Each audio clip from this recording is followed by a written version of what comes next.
नमस्कार दोस्तों, जय भारत, जय उत्तराखंड। तो आप सभी दर्शकों को मेरा प्यार भरा नमस्कार। आज दोस्तों जो ये वीडियो बनाने का माध्यम है, वीडियो अपने कमरे से ही शूट हो रही है। ये कोई ब्लॉग नहीं है दोस्तों, ये सिर्फ मैं आप लोगों को इन्फॉर्मेशन देना चाहता हूँ कि कल बीती रात अभी दोस्तों रात के 8:15 का समय है और यहाँ देखो भाई इतने घने घोर अंधेरे में और काफ़ी बड़ी बड़ी घास भी हो रखी है रास्तों में। मेरी तैयारी हो रखी है कि वहाँ खेत मार्केट जाने की, और वहाँ मैं किस सीज़न से जा रहा हूँ ये मैं भी आपको बताता हूँ वीडियो में। अभी दोस्तों रात के 8:15 का टाइम हो रखा है और मैं दोस्तों घर पहुँच गया था, लेकिन घर से दोबारा से आना पड़ा मुझे आधे रास्ते तक, क्योंकि गांव में एक भाभी श्री की तबीयत हो रही है ख़राब। तो जिस टाइम दोस्तों मैं खेल के आ रहा था तो उनको हॉस्पिटल ले गए थे उस टाइम, क्योंकि मैं तो मैच खेलने गया था तो मैं घर पे था नहीं। और जैसे घर पहुंचा, घर वालों ने बताया कि उनको हॉस्पिटल लेके आ रखे हैं, तो मैंने फ़ोन किया तो अभी तबीयत उनकी थोड़ी सी ठीक है। तो अब हॉस्पिटल से वो घर की ओर आ रहे हैं। तो मैं आधे रास्ते में आ रखा हूँ टॉर्च और छाता लेके, क्योंकि बारिश की ना बूंदाबांदी भी पड़ रही है और उनके पास टॉर्च वगैरह था नहीं, वो जल्दीबाजी में गए। तो उनको लेने के लिए अभी मैं ठीक आधे रास्ते में आ रखा हूँ।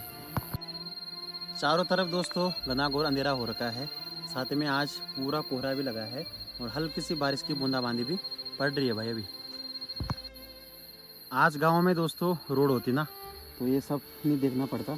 ये देखो भाई अपने छाते वगैरह भी साथ रखे हैं, साथ में टॉर्च भी ला रखा हूँ दोस्तों। और ऐसे में देखो भाई अंधेरे में आ रखे हैं, रास्ते में घास भी काफ़ी बड़ी बड़ी हो रखी है और अकेला आना पड़ रहा है, क्योंकि गांव में लोग वगैरह ज़्यादातर है नहीं, पलायन हो गया है। और मेन ऐसे बीमारी के टाइम पे ना काफ़ी दिक्कत का सामना करना पड़ता है। गांव में अगर रोड वगैरह होती तो इतनी परेशानी का सामना नहीं करना पड़ता हमें। ना ही सुविधाएं सही है गांव में रोड तक, ना ही गांव के रास्ते ठीक हो रखे हैं। क्या बताइए भाई, अब गांव में रोड ना हो तो बड़ी परेशानियां हैं। अब वहाँ से आ रहे हैं देखो भाई।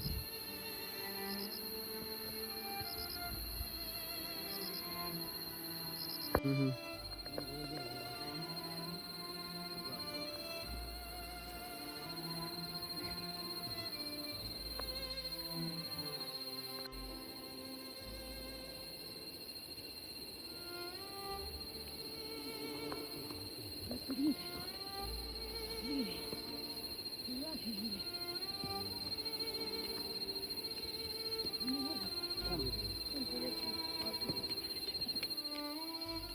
एक घंटे मिलेगी और प्राइवेट हो तो 10 तारीख तो फिर उन्हें पूरा भेज देगा। चलो भाई अब यहाँ से आगे की ओर बढ़ेंगे। प्रधान जी भी है हमारे साथ में और ड्राइवर हमारे गट्टू भाई। प्रधान जी कहाँ व्यवस्था तब बस दोस्त क्या बोला, बहुत बहुत धन्यवाद यूट्यूबर विनय रावत आपके माध्यम से। और रात को पैदल जाना, रात को ये अगर हमारे गांव में रोड होती थी ये हालत है, इस आदमी को हम कंधे में उठा के और रात को ये दशा हो रही है हमारी। अगर हमारे गांव में रोड होती तो हमने ठीक घर में जाना था गाड़ी लेके, अपने घर में जाते और हॉस्पिटल टाइम से पहुंचते, टाइम से घर में पहुंचते। रोड ना होने के कारण चले जाना पड़ रहा है। और रास्ते भी देखो भाई ऐसे जंगल के बीच जाना पड़ रहा है हमें। तो हमारे लिए कहाँ है विकास? 15 सालों में कई नेता आए यहाँ, और हम तो सन 1947 की दशा में जी रहे हैं। जिला पंचायत आए, प्रमुख साहब आए, कई लोग आए, लेकिन किम गाँव की हालत वही की वही है। अंधेरे में देखो भाई। वो तो ये ठीक है कि अभी गाँव में लोग है थोड़ा बहुत, दो चार लोग बसे है तो वही पूरे आना गाँव की एकता है, इसलिए सभी पहुँच जाते हैं मदद करने के लिए। और ऐसे सरकार थोड़ा हमारी मदद करे, हमारी दशा देखें, हमारी दुर्दशा में देखें। तो उनको गांव के प्रधान जी हुए, उनके हस्बैंड और गांव की भाई है हमारे गांव के गाड़ी वाले विकास भाई, तो उनको देर रात को हॉस्पिटल ले गए थे। उस टाइम दोस्तों मैं घर पे था नहीं, मेरे को बाद में पता चला। तो जब मैंने उनको फ़ोन किया तो तबीयत थोड़ी सी उनकी ठीक थी, मतलब इंजेक्शन वगैरह ग्लूकोज जो भी लगाए। तो उसके बाद ठीक रोड पे वापस आ गए थे वो। तो मैं घर से गया था टॉर्च वगैरह लेके, छाता वगैरह लेके, क्योंकि आप आजकल बारिश का टाइम है, आप लोगों को पता ही है। तो इतनी परेशानियाँ हुई ना दोस्तों हमको नीचे रोड से और ऊपर गांव में आने में। कि कम से कम 1.5-2 घंटे का टाइम लगा हमें नीचे रोड से और ऊपर गांव में आने में, क्योंकि मरीज की हालत काफ़ी ख़राब थी। साथ ही में दोस्तों बरसात का टाइम है तो बरसात भी हल्की बूंदाबांदी पड़ रही थी और रास्ते में इतनी बड़ी घास हो रही कि क्या बताए। पहले हमारा प्लान दोस्तों ये था कि प्रिंस लेके लाए, लेकिन रास्तों में फिसल इतनी ज़्यादा हो रखी है कि क्या बताएं। हमने सोचा कि मरीज़ तो गिरेगा ही गिरेगा, हम भी साथ में ना गिरे, इसलिए हमने प्लान बनाया था कि हाथ पकड़ पकड़ के मरीज़ को ऊपर गांव तक ले आएंगे। तो अगर आज हमारे गांव में दोस्तों रोड होती तो शायद हमको इतनी परेशानियों का सामना नहीं करना पड़ता। यहाँ से और गांव से और ठीक रोड तक पहुँचने में आधा घंटा वैसे हमें को लग जाता है। जो हमें जवान लड़के हैं, हमारी सांस फूल जाती है चढ़ाई पे। तो मरीज़ की क्या हालत होती है ये तो आपने कल रात को वीडियो में देखा ही होगा। जिस टाइम हम आ रहे थे कम से कम 2 घंटे का टाइम लग गया था। तो मैं सभी से ये निवेदन करता हूँ कि जो गांव में रोड आने पे बाधा डाल रहे हैं, चाहे वो हम प्रधान कहे, प्रधान नहीं, क्षेत्र पंचायत कहे, चाहे जिला पंचायत, चाहे प्रमुख साहब, चाहे विधायक साहब हमारे माननीय, या बगल गांव के जो रोड देने से मना कर रहे हैं, सिर्फ मात्र किमगांव और मचकुला में ही रोड नहीं है। उनसे मेरा निवेदन है कि आप रोड आने में कोई बाधा ना डालें, क्योंकि इतनी परेशानियों का हमें सामना करना पड़ता है। कल को क्या पता, जैसे आज हमारे साथ हो रहा है कल आपके साथ भी हो। सुख दुख दोस्तों ज़िंदगी में दो ऐसे पहलू है कि जो हमें आदमी के हमेशा बने रहते हैं। सुख तो आदमी खुशी खुशी में काट ही लेता है, लेकिन दुख के समय दोस्तों जो परेशानियां होती है ना बिना रोड की, वो मैं इन शब्दों में आपको बयान नहीं कर सकता। और कल जो हमको परेशानी हुई रात को, वो क्या बताए। मेन घटना दोस्तों, जब रोड से और ऊपर गांव में पहुंचे तो दवाई वगैरह ग्लूकोज लगे थे तो उनका थोड़ा असर था, तो जो ये चढ़ाई पे चढ़ते चढ़ते वो असर भी ख़त्म हो गया।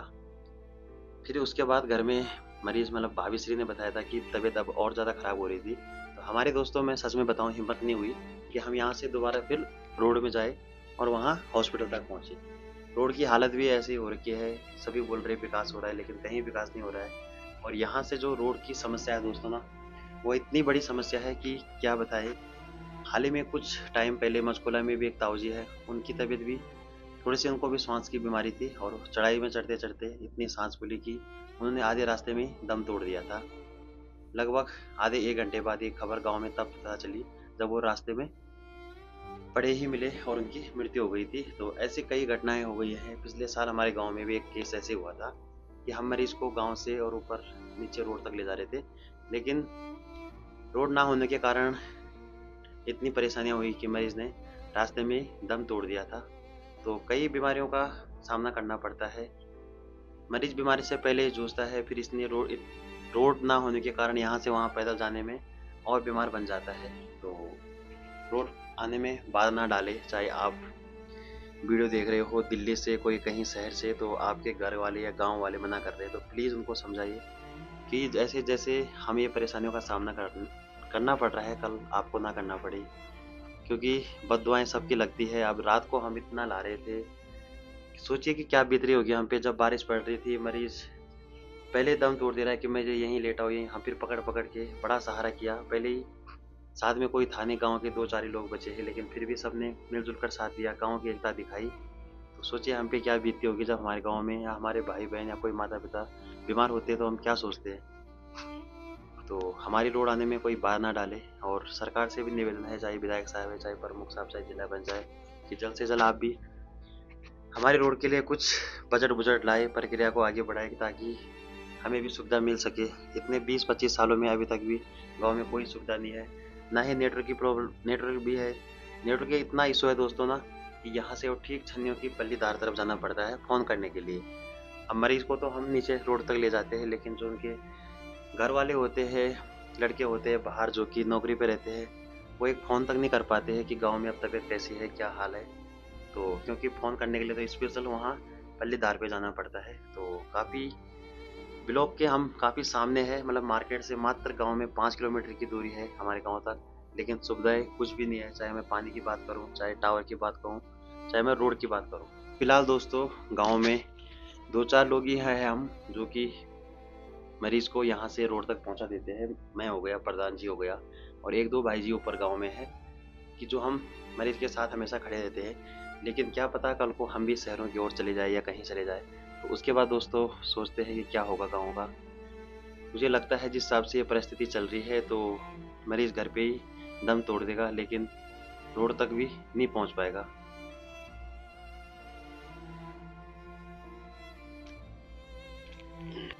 बाकी दोस्तों गांव के काफ़ी बुजुर्ग आदमी और काफ़ी तजुर्बेकार भाभी आ रखे हैं यहाँ पे, तो उनसे भी पूछता हूँ मैं इस बारे में। तो भाभी श्री गांव में अब रोड की गाम हालत है। गाम जब सड़क नीच अब परेशान हमकड़ी वो रही हो रो बीमार भटूड़ा दुखनाची और गाड़ी नीच आता कब थे मंगुला हमरे कन खा बटे गाड़ी कक झूला हम पटेटा और तब हम गाड़ी में बैठला तो कत का परेशान था हमकन पर ये लोग हम तो गाड़ी के लिए नहीं देने चाहिए पहले बोला सड़क नहीं देना चाहिए के लिए नहीं देना चाहिए हमारी सिलबेड़े हम तो सड़क नहीं देना चाहिए तो क्यों नहीं देना चाहिए हमकन तो बहुत परेशान हम तो रोना छो या वो सरकार आकर जो हम तो रोड नहीं देना चाहिए तो क्यों नहीं देनी चाहिए। अब एक आदमी वे ले जा रहा है 6 आदमी तो 12 आदमी तो वे आदमी पर लगो और तब तो वे थारे कन खाल देखो तो कान के जान हमल दिन बोला पिन से कब तक कनी हमल न ये का परेशान चा बरका जी बारिश रोज रोज कौन चा सड़क ही टूटना चाहिए तो हम तो रोना छो ये सरकार सड़क नहीं देना चाहिए।